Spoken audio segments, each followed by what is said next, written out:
Que Dieu te bénisse, j'aimerais que tu prennes place. Aide-moi à dire à ton voisin, Jésus t'aime. Dis-le lui bien, Jésus t'aime. Même si tu ne le savais pas, Jésus t'aime. Alléluia. Même si tu ne le remarques pas encore, Jésus t'aime. Que Dieu te bénisse. Je disais que Dieu te bénisse. Et donc, Apocalypse chapitre 3, le verset 20, la Bible dit, c'est une lettre qui est écrite à l'église de Laodicée. Et dans cette lettre, Jésus dit, voici, je me tiens à la porte et je frappe. Celui qui entend ma voix et qui ouvre la porte, j'entrerai. Je souperai avec lui et lui avec moi. Amen. Et c'est de ce passage biblique que nous avons tiré le thème de notre année, qui est la visitation divine. Alléluia. Donne-moi un bon amen si tu es là ce matin. Donne-moi le meilleur de tes amens. Donne-moi un amen chaud chaud. Voilà.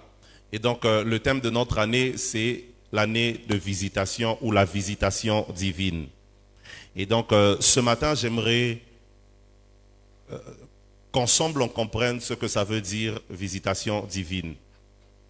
Parce qu'il y a des choses qui font partie des expressions de l'Église, des expressions que les chrétiens utilisent et qui, lorsqu'ils ne sont pas bien compris, peuvent créer des confusions. Amen. Et je vais donner des exemples. Je commence par un premier exemple.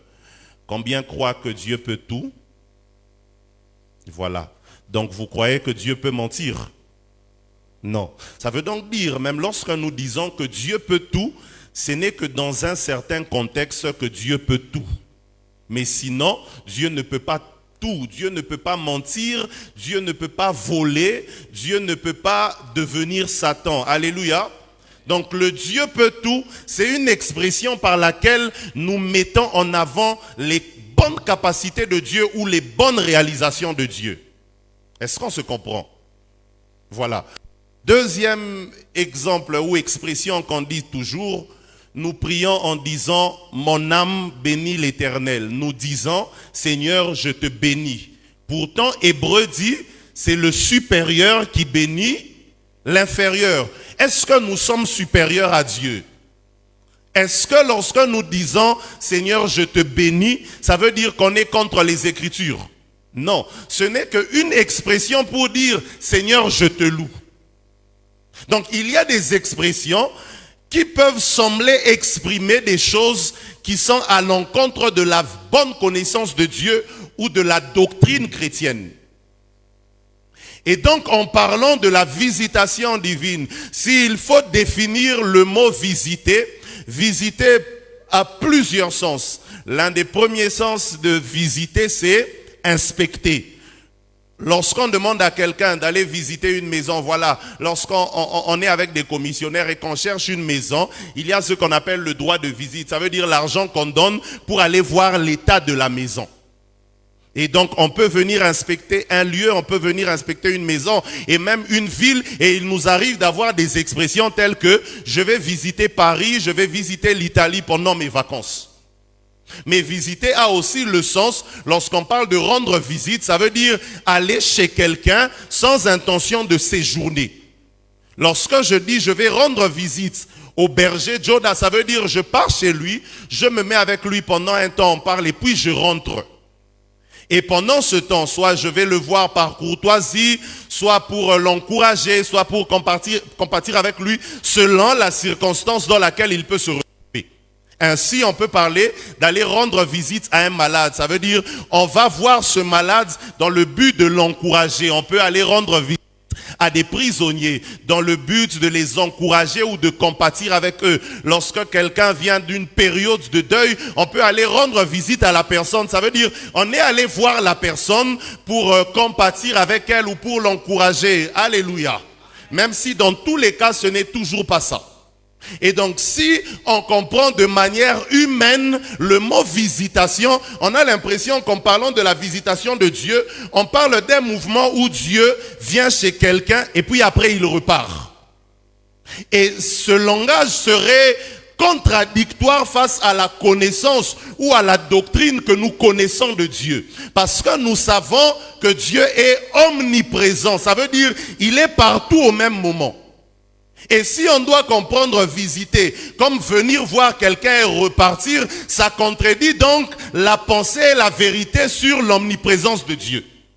Donc dire Dieu est venu visiter Sagec, c'est comme si il n'était pas à Sagec. Pendant un temps, il est venu et il est reparti. Et donc, pendant ce temps, quelqu'un peut entendre parler de visitation divine à Sagec et il nous dira, selon la doctrine, vous n'avez pas raison parce que Dieu est omniprésent. Dieu ne nous visite pas parce que tous les jours il est là avec nous. Alléluia. Jésus par exemple, il parle en Matthieu, il dit, allez, faites de toutes les nations mes disciples, baptisez-les au nom du Père, du Fils et du Saint-Esprit. Il dit, voici, je suis avec vous dès à présent et jusqu'à la fin des temps. Et donc quelqu'un vous dira, pourquoi on vous parle de visitation divine alors que Jésus lui-même il a dit, je suis avec vous dès à présent et jusqu'à la fin des temps. Pourquoi on vous parlera de visitation divine alors que le Saint-Esprit est venu une fois pour toutes, il n'est plus reparti.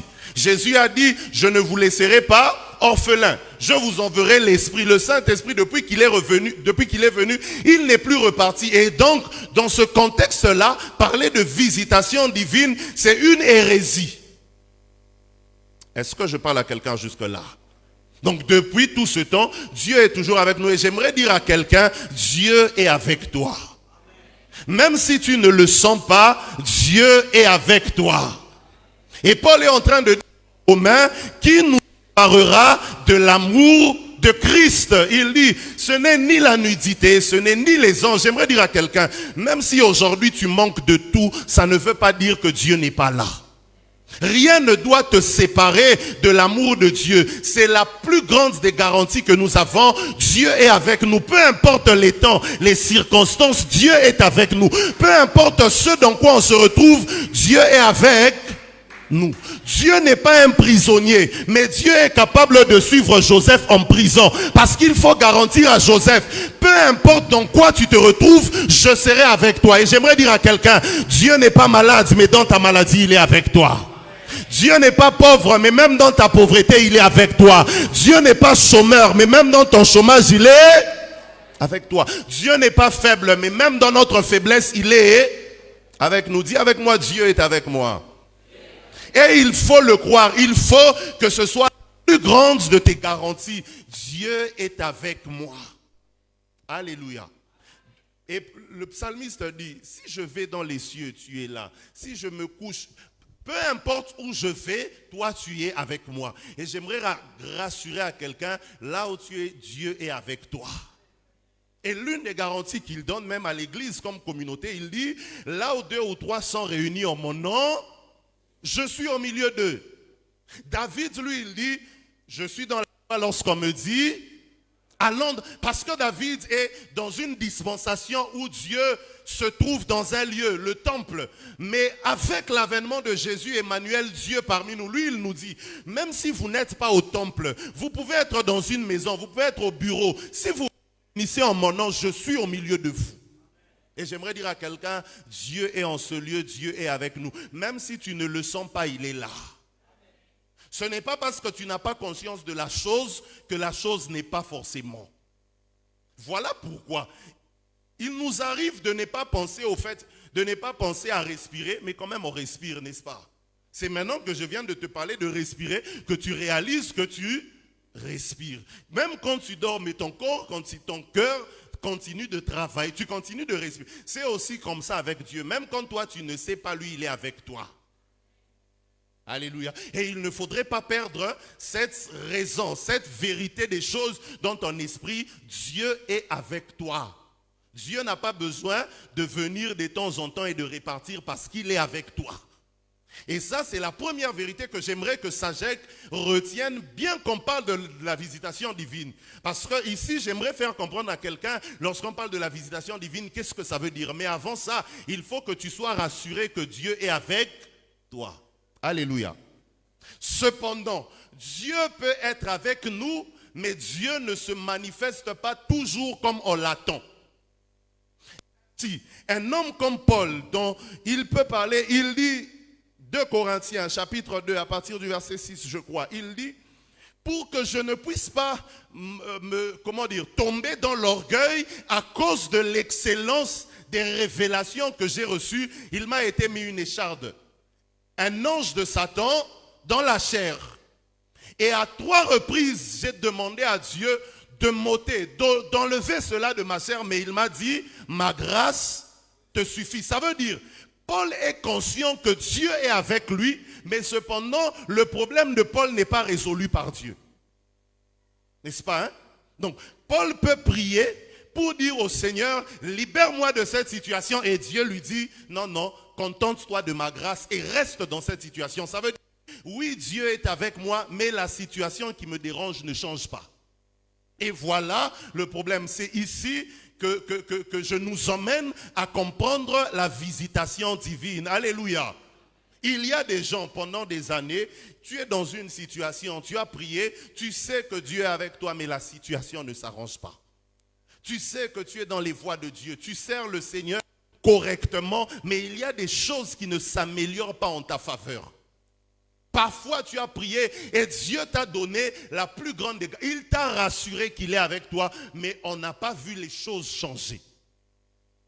Je me rappelle qu'une fois, on était en retraite, il y a très longtemps, avec un ensemble des serviteurs ici, le prophète Grace, le prophète Axel, ainsi de suite. Et il y avait une dame qui était malade pour qui on avait demandé de prier. Alors dans la retraite, on a prié. Et il y en a, en ce temps déjà, leur ministère était authentique. Ils ont reçu des visions et nous les avons interprétées. On était rassurés que la dame serait guérie. Et on a passé des heures à louer le Seigneur parce qu'on avait foi qu'elle serait guérie. Mais le lendemain, on appelle pour dire, elle est décédée. C'était une très grande déception pour la plupart d'entre nous parce qu'on avait l'impression que nous avait menti, que Dieu nous avait menti. Et j'aimerais dire à quelqu'un, ce n'est pas parce que les choses ne se passent pas en ta faveur que Dieu n'est pas avec toi.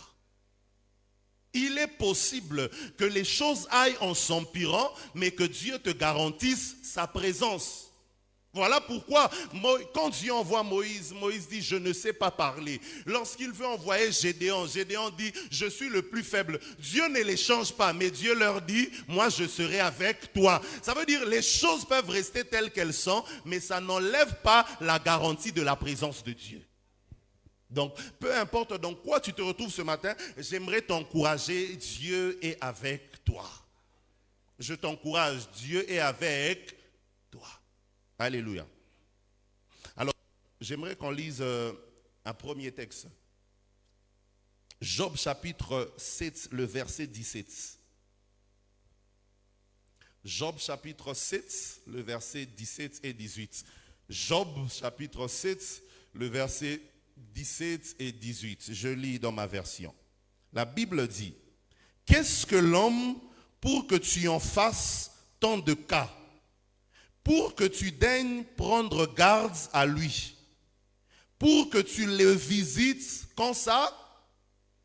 Tous les matins, pour que tu l'éprouves à tous les instants. » Ce qui m'intéresse, c'est cette avant-dernière phrase. La Bible dit, pour que tu le visites tous les matins. J'aimerais dire à quelqu'un, Dieu te visite tous les matins. Toutes les fois que tu te réveilles le matin et que tu réalises que tu t'es réveillé en respirant, c'est déjà la première visitation de Dieu. Quand tu descends de ton lit en bonne santé, c'est déjà la deuxième visitation de Dieu. Lorsque tu vois tes frères et sœurs vivants, c'est déjà la visitation de Dieu. Est-ce que Dieu a visité quelqu'un ce matin? Dans cette salle, c'est que Dieu t'a visité ce matin. Et je prie que la visitation de Dieu s'accroisse encore dans ta vie au nom de Jésus. Lamentation chapitre 3, le verset 22-23. On connaît, la Bible dit, les bontés de l'Éternel ne sont pas épuisées. Ses compassions ne sont pas à leur terme. Elles se renouvellent chaque matin. Oh Dieu, que ta fidélité est grande. En mettant Lamentation et Job ensemble, on se rend compte que chaque matin, lorsque Dieu nous renouvelle son souffle, c'est un signe de visitation.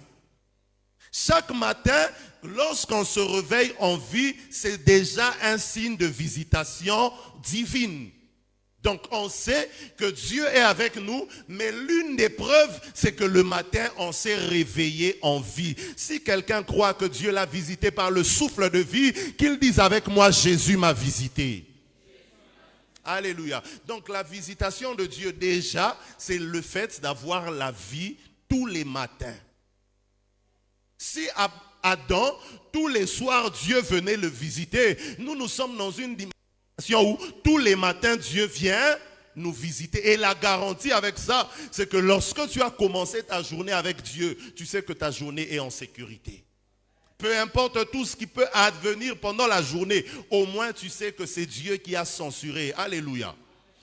La visitation divine, qu'est-ce que Sagek doit comprendre par la visitation divine? La visitation divine, ce n'est donc pas un mouvement où Dieu vient chez quelqu'un et il repart, puisque Dieu est omniprésent. Mais la visitation divine, c'est une manifestation particulière de Dieu.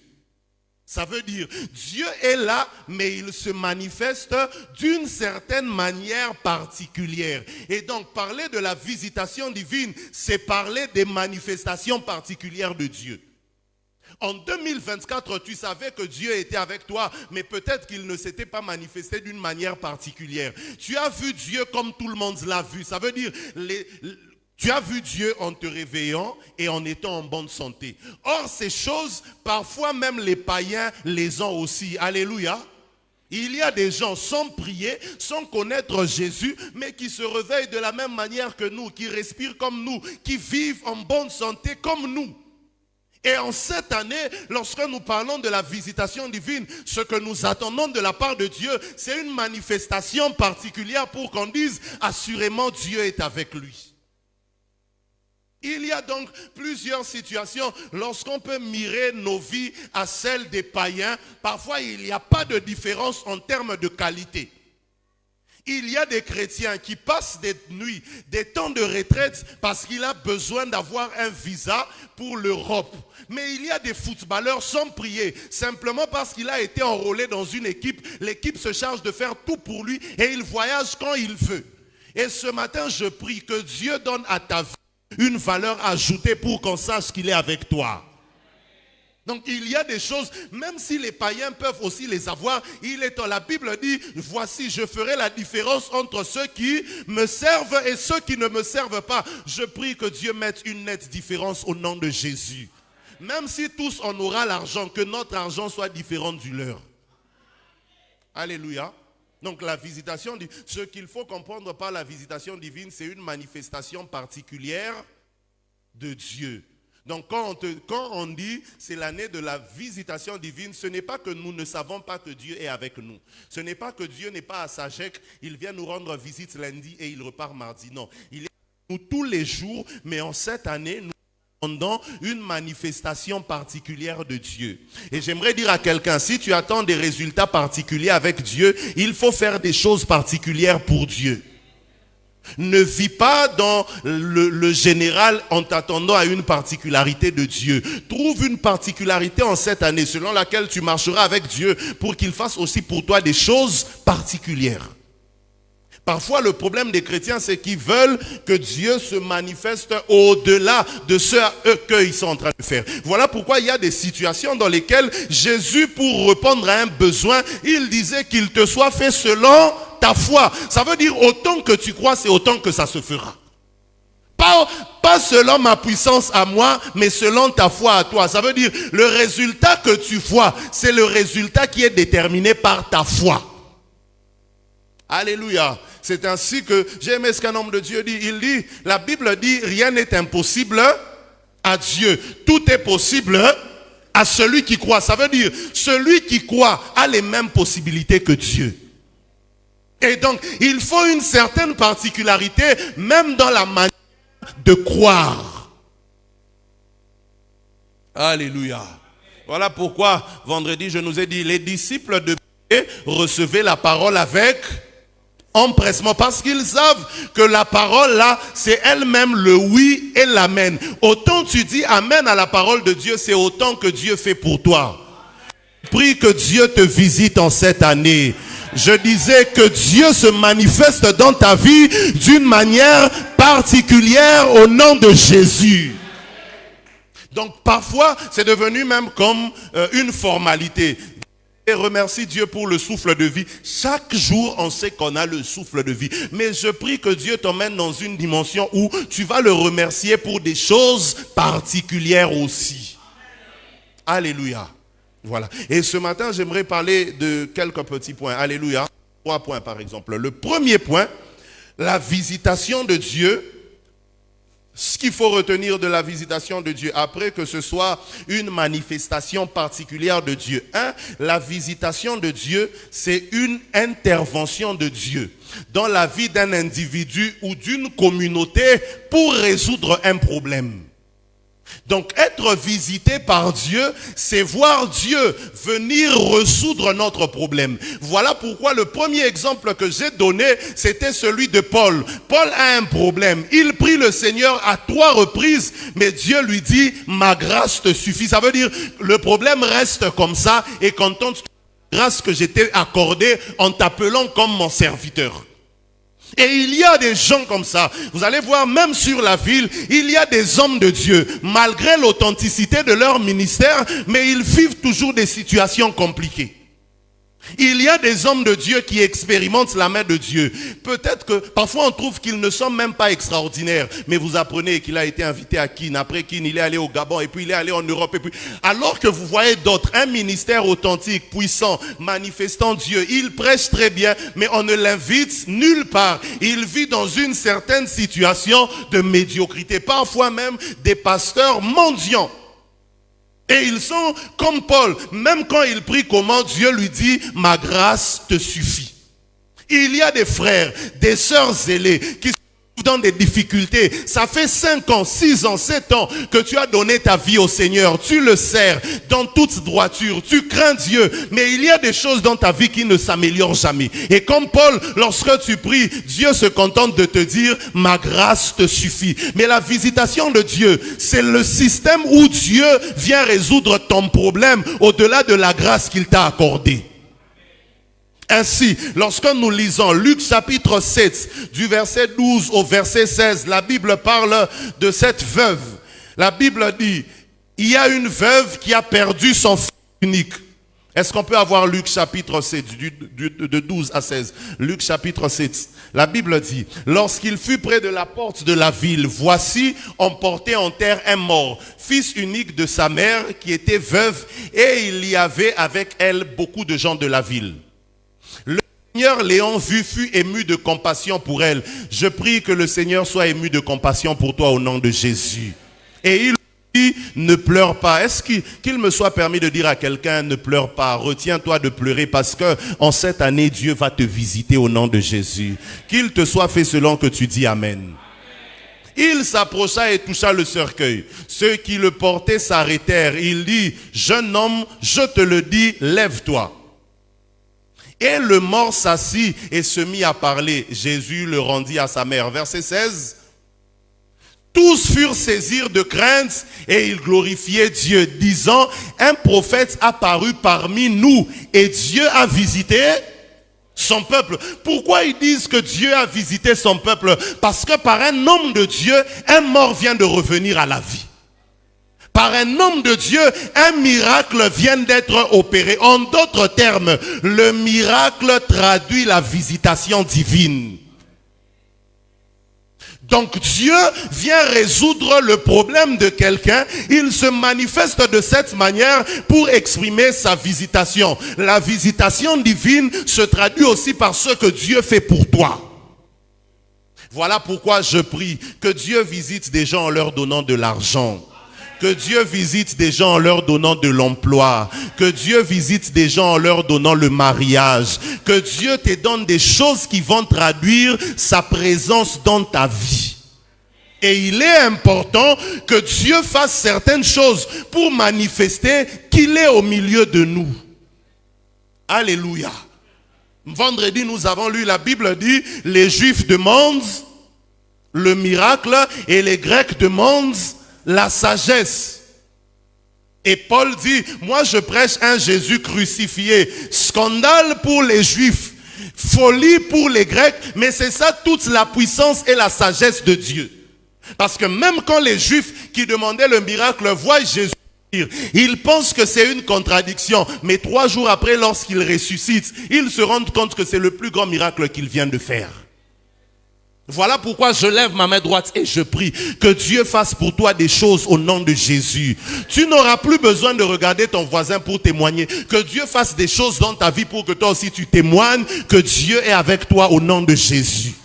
Donc la visitation divine, c'est une manifestation particulière de Dieu où Dieu vient résoudre le problème soit d'une personne, soit d'une communauté.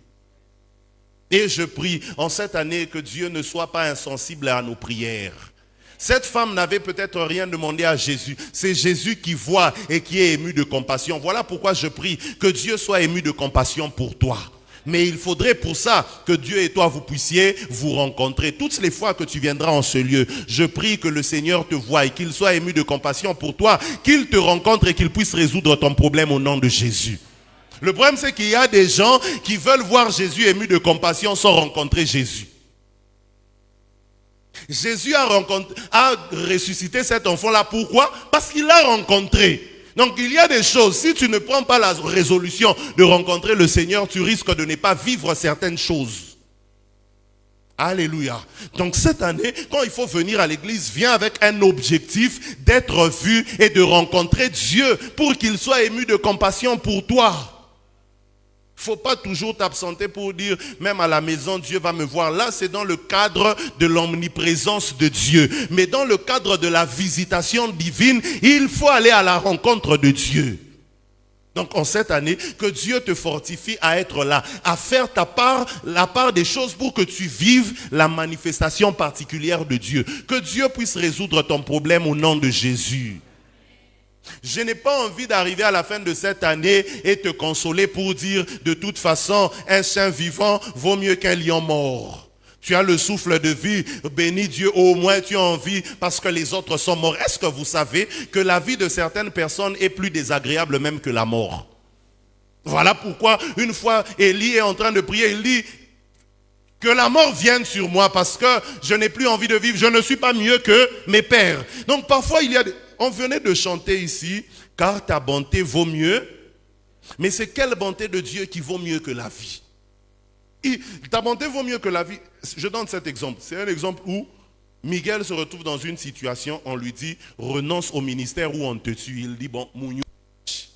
Mais combien d'entre nous ont vécu cette bonté de Dieu qui vaut mieux que la vie?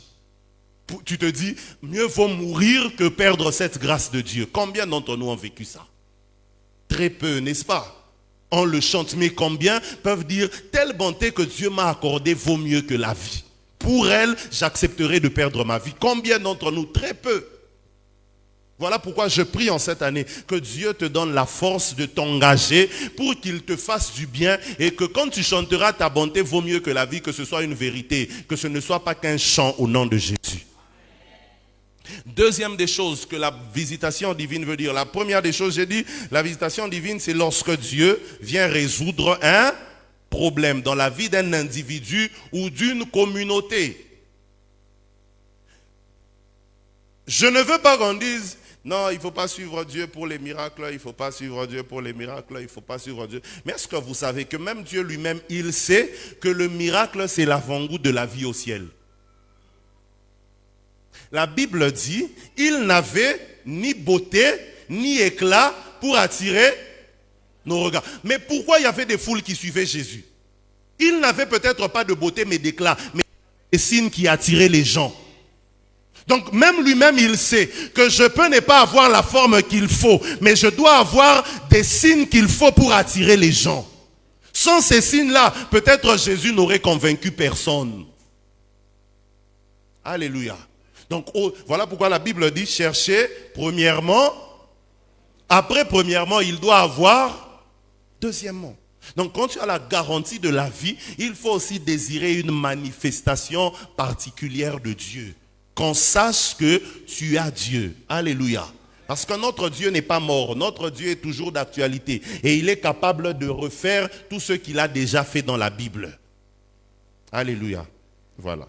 La deuxième des choses que la visitation divine suppose aussi ou veut dire l'accomplissement des promesses de Dieu. Luc chapitre 1, le verset 67 et 68. Luc chapitre 1, 67, 68. La visitation divine, c'est aussi l'accomplissement des promesses de Dieu. Ça veut dire, lorsque Dieu accomplit ses promesses, nous pouvons dire, nous avons été visités par Dieu. Luc chapitre 1, 67, 68, la Bible dit, Zacharie, son père, fut rempli du Saint-Esprit et il prophétisa en ces mots. Béni soit le Seigneur, le Dieu d'Israël, de ceux qu'il a visité et racheté son peuple. Pourquoi Zacharie prophétise en ces termes? Pourquoi Zacharie fait cette prière? Parce que Jean-Baptiste vient de naître. La prophétie annoncée dans Malachie chapitre 4, le verset 5, la Bible dit, avant l'avènement du jour du Seigneur, j'enverrai Élie le prophète. Je vais envoyer un prophète avant le grand jour du Seigneur.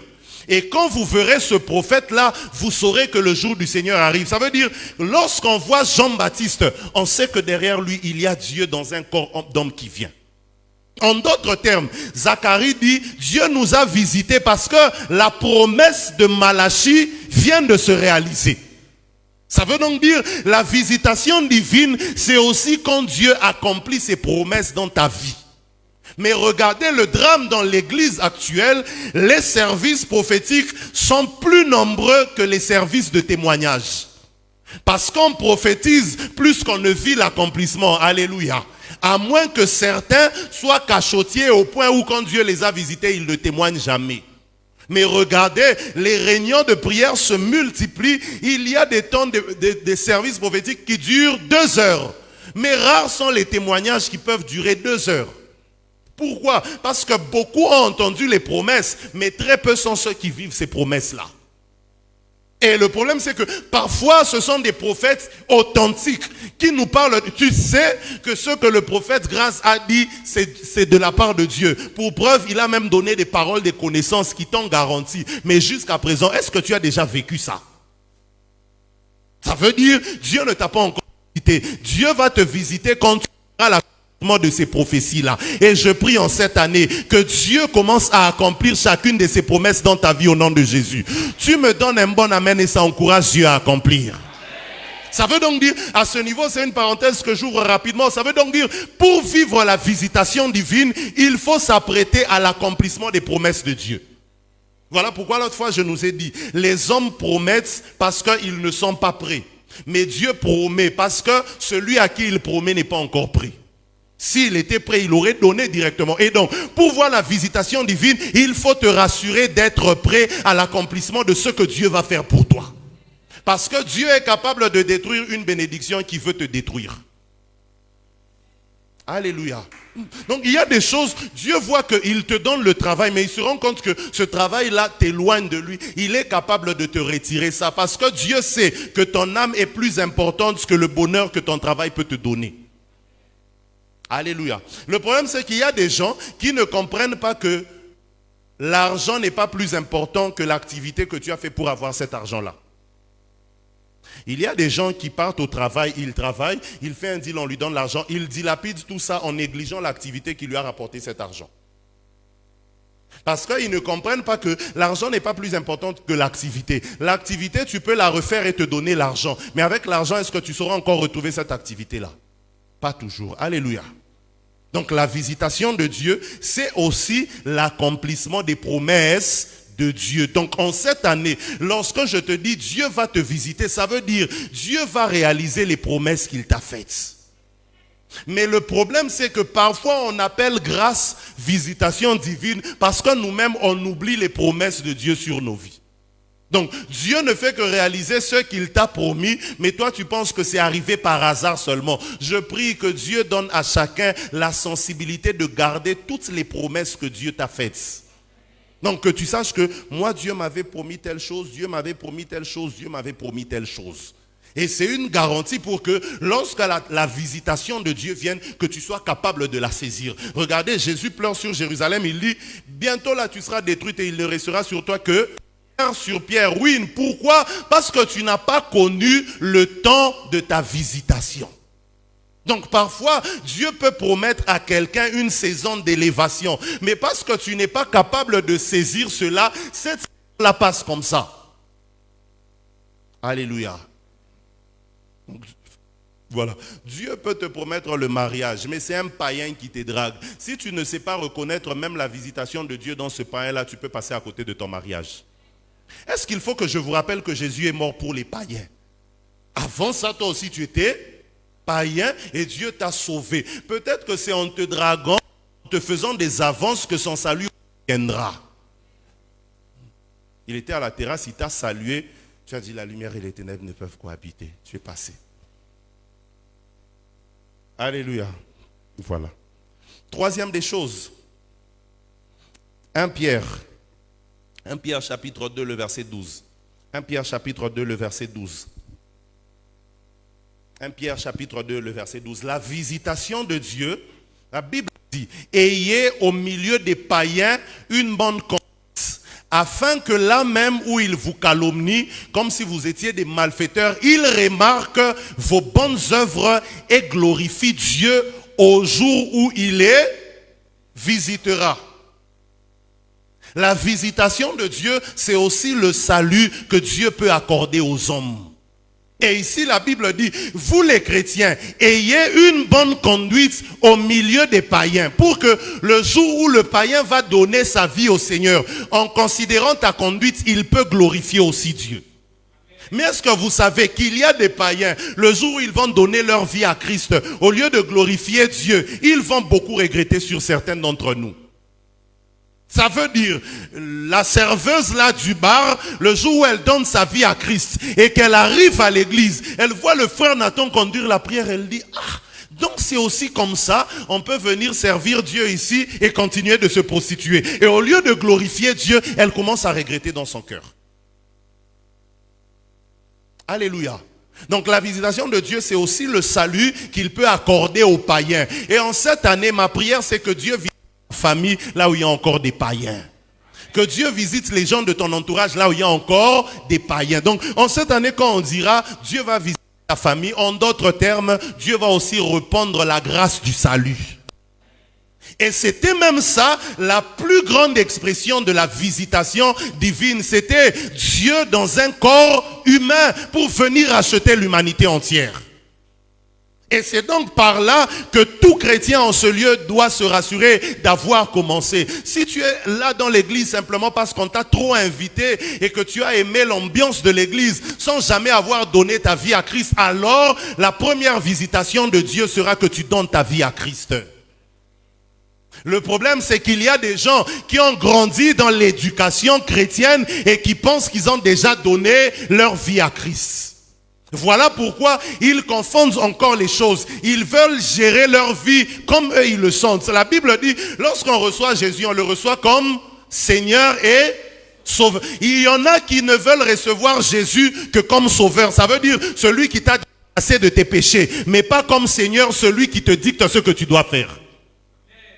Voilà pourquoi, quand tu veux faire les choses, on te dit, frère, arrête de faire ça. Tu dis, c'est ma vie. Si c'était ta vie, tu ne l'aurais pas donné à Jésus. Si c'est encore ta vie pour faire ce que tu as envie de faire, c'est que tu n'es pas encore sauvé. Parce qu'être sauvé, c'est prendre sa vie et la donner à Jésus. C'est lui qui te dit désormais comment tu dois faire les choses. Donne-moi un amen. Le problème, c'est que si je te vois en route et que je te dis ce que tu faisais là, tu vas dire, pasteur, Naya napenda kufanini, kutufuata fuata. Le pasteur est mandaté par Dieu pour te transmettre la volonté de Dieu. Donne un bon amen. Pas dire non ni esprit de contrôle. Il faut recevoir Jésus comme sauveur et surtout comme Seigneur. Alléluia. Que Dieu t'aide au nom de Jésus. Il ne faut pas t'habiller sexy parce que ça te plaît. Il faut que cela puisse plaire aussi à ton maître qui est Jésus. Ah, je pensais que les mamans allaient dire amen. Je pensais que vous allez bien dire amen. Alléluia. N'est-ce pas? Donc en cette année, la visitation divine, c'est aussi notre salut. Et le salut, dans une certaine mesure, il est progressif. Parce qu'il y a encore un caractère charnel que le chrétien doit abandonner. Donc, en cette année de visitation divine, lorsqu'on dira que Dieu te visite, ça veut dire que Dieu te permette d'améliorer chaque condition de ta vie. Donc, il ne faut pas fuir la présence de Dieu. Il ne faut pas fuir les enseignements. Il ne faut pas fuir l'église. L'église veut venir te rendre visite. Parce que chez toi, tu sais que tu habites avec des cousins qui boivent le whisky. Tu nous dis que tu ne seras pas là. Parce que tu ne veux pas que le pasteur entre dans ton salon et qu'il voie, voilà une variété de whisky. Alléluia. Il ne faut pas fuir. La Bible dit que le fort soutient le faible. Non, mis takuyap. Anasa ou takuyap. Ou takuyap me a upende tone kazi en simba chinya meza. Alléluia. Donne-moi un amen. C'est ça aussi la visitation divine. Israël connaissait Dieu par les prophètes. Mais un jour, Dieu a décidé de venir dans la chair. Donc la visitation divine, ça peut être aussi ton pasteur qui vient chez toi pour un moment d'exhortation et de prière. Mais comme toi, tu n'aimes pas la prière, tu vas mentir, miko koukage. Alléluia. Que Dieu te visite en cette année. Ça veut dire que Dieu répande le salut dans tous les domaines de ta vie au nom de Jésus. Voilà. La quatrième des choses, et on va finir avec ça. Ça, c'est dans l'Ancien Testament. Ruth chapitre 1, le verset 6. Ce que la visitation divine signifie aussi. Ruth chapitre 1, le verset 6. Ruth chapitre 1, le verset 6. La Bible dit, puis elle se leva, elle et ses belles filles, afin de quitter le pays de Moab. Il s'agit de Naomi. Car elle apprit au pays de Moab que l'Éternel avait visité son peuple et lui avait donné du pain. Ici, l'histoire, c'est l'histoire de Naomi. Elle est premièrement à Bethléem avec son mari.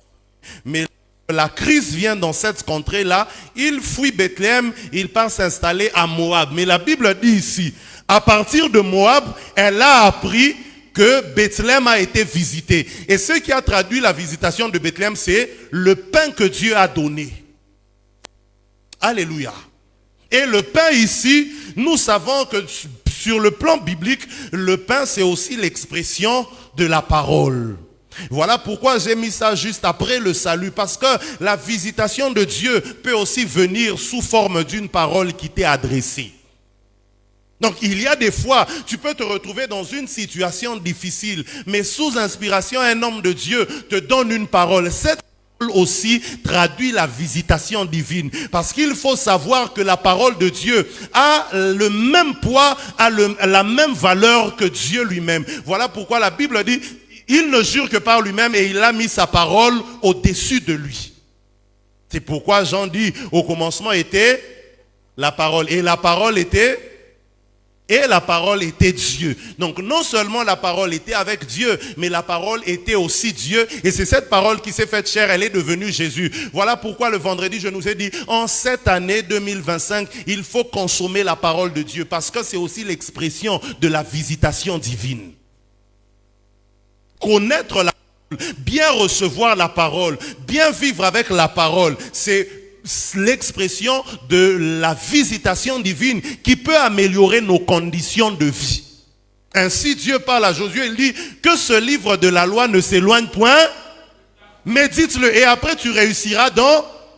Voilà, ce n'est pas en suivant un formateur, un coach qui va faire que tu puisses réussir, mais même en méditant la parole. Ça veut dire, plus la parole de Dieu te pénètre, plus elle te dit ce que tu dois faire et ce que tu ne dois pas faire. Et tu sauras comment marcher dans les voies de Dieu pour que tu puisses réussir.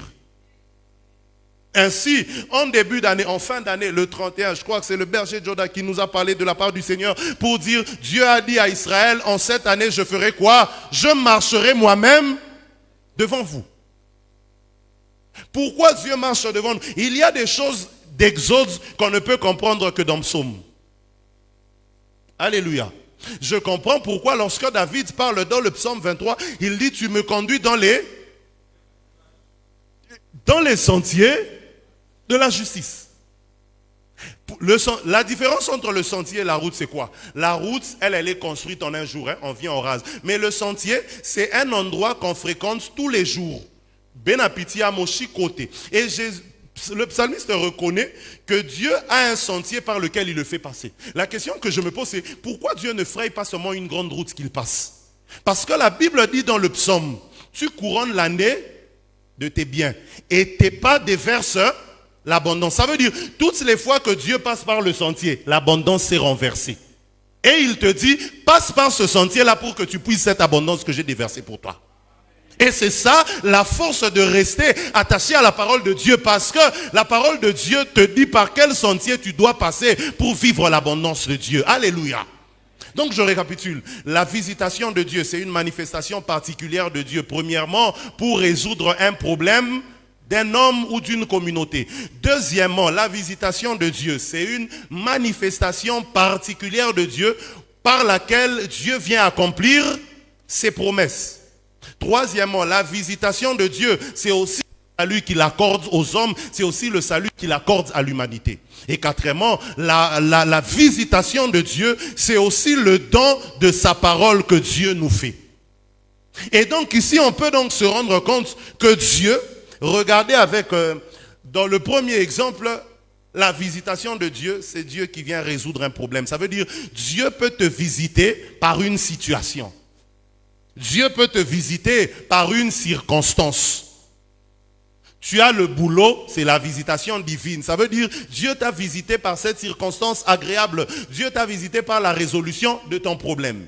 Mais deuxièmement, excusez-moi, l'accomplissement des promesses. Ici, c'est Zacharie qui bénit Dieu pour la vie de Jean-Baptiste. Ça veut dire, Dieu peut te visiter par la présence de quelqu'un. La visitation de Dieu, ça peut être aussi une relation que Dieu va t'offrir. Mais le problème, c'est que nous attendons tellement de Dieu, parfois nous mettons à côté les hommes par lesquels Dieu peut passer. Je prie qu'en cette année, Dieu t'aide à bien garder les relations qu'il te donne au nom de Jésus. Que Dieu t'aide à bien considérer ton frère qui est à côté de toi.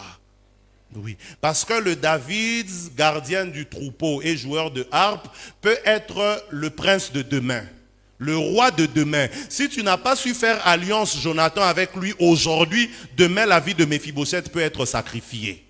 Donc il y a des gens, vous devez apprendre à considérer ceux qui sont à côté de vous aujourd'hui, peu importe leur mauvais état et leur faiblesse, parce que le bonheur de vos enfants demain peut dépendre d'eux. Alléluia. C'est ça. Aujourd'hui, tu es bien, mais demain, tu peux avoir besoin de celui qui n'avait rien aujourd'hui. Alléluia. Voilà pourquoi, en cette année, même l'Église doit développer de plus en plus la communion fraternelle. Mais avec l'idée de te dire que lui, il peut être la relation par laquelle Dieu va me visiter, comme moi aussi, je peux être la relation par laquelle Dieu va le visiter. Le problème avec les chrétiens égoïstes, c'est que eux, ils veulent seulement que les autres puissent les servir et jamais eux, ils ne sont disposés à servir les autres. Ah, donne-moi un bon amen. Il y a des gens, lui, dans l'église, il ne se dit jamais qu'il peut aider. Il n'y a que lui qu'on doit aider. Non, Moukani Sabatembeleana, mais lui-même, Achitembeleana, que... Alléluia. Voilà. Donc Dieu peut te visiter même par quelqu'un. Et voilà, qu'il me soit permis d'insister. Peut-être que le frère là à qui tu dis non parce qu'il est païen, c'est lui l'homme de ta vie. Oui. Alléluia. Mais toi tu te dis, si je l'invite à l'église, il a un tatouage ici, le pasteur va me... Qu'est-ce que les gens de l'église diront? Quand Dieu va le sauver, ils diront que Dieu l'a sauvé par toi. Donc il ne faut pas tout refuser, et voilà pourquoi en cette année que Dieu nous donne aussi le discernement. Le discernement qui te permet, même si c'est une païenne, tu sais qu'elle sera une servante puissante de Dieu. Toi tu viens avec elle seulement comme ça. Alléluia. Et c'est dans cette atmosphère que les gens vont changer. Vous voyez, l'église c'est devenu l'endroit que les gens évitent pour changer. Parce que c'est à l'église qu'on juge facilement et qu'on se moque des gens facilement. C'est Joe non? Alors, il y a des gens qui se retiennent de venir à l'église parce que l'église est trop apte à juger. Que Dieu nous accorde sa grâce au nom de Jésus. Parce qu'en cette année de visitation, Dieu, la force de Dieu, la Bible dit, la gloire de Dieu, c'est de cacher les choses. Ça veut dire, Dieu parfois il se plaît à cacher les choses. Mais regardez dans l'église, il y a des gens qui viennent qu'on néglige parce qu'on ne sait pas que Dieu a caché en eux un potentiel. Et nous, ce qu'on veut voir, c'est ceux qui brillent déjà. Un frère qui chante bien, voilà, lui on le prend, on est très chaud avec lui parce qu'on se dit, lui il chante bien. Mais celui qui chante mal, on le néglige. Sans savoir qu'il a peut-être le potentiel qui peut aider l'église, qui peut bénir l'église. Alléluia. Peut-être derrière sa veste là délabrée, c'est là qu'il y a des entreprises qui te feront aussi du bien. Donc que Dieu te donne la grâce et le discernement de bien juger ceux qui se présentent à toi. Parce que Dieu peut te visiter même par des signes qui ne sont pas beaux à voir. C'est pourquoi Israël n'a pas su reconnaître Jésus. Parce que eux, ils pensaient que le roi qui devait naître d'un roi ou devait naître dans un palais royal. Mais Dieu a choisi qu'il puisse naître où ça? Dans l'étable. Alléluia. Il ne faut pas te dire, non, moi je suis trop belle pour m'afficher avec ce frère-là. Tu peux être celui qui va l'aider à s'améliorer. Non, elle n'est pas spirituelle. Non, on est déjà avancé dans le ministère, on veut des sœurs spirituelles. Prends-la, travaille-là, elle sera spirituelle. Même Jésus n'a pas choisi comme premier apôtre Élie, Moïse, Abraham. Non, il a pris des pécheurs, il les a aussi travaillés. Je prie qu'en cette année, dans cette église, Dieu te travaille pour sa gloire au nom de Jésus.